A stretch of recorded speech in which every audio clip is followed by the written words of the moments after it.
আন্তরিক হলে সব ধর্মের ভিতর দিয়াই ঈশ্বরকে পাওয়া যায়।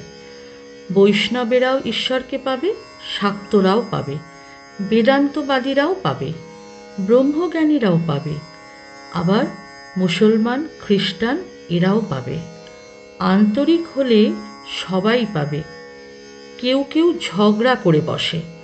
তারা বলে, আমাদের শ্রীকৃষ্ণকে না ভজলে কিছুই হবে না, কি আমাদের মা কালীকে না ভজলে কিছুই হবে না, আমাদের খ্রিস্টান ধর্মকে না নিলে কিছুই হবে না।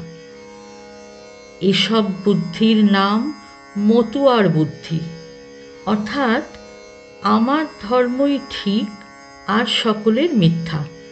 এ বুদ্ধি খারাপ। ঈশ্বরের কাছে নানা পথ দিয়ে পৌঁছানো যায়। আবার কেউ কেউ বলে ঈশ্বর সাকার, তিনি নিরাকার নন। এই বলে আবার ঝগড়া। যে বৈষ্ণব সে বেদান্তবাদীর সঙ্গে ঝগড়া করে।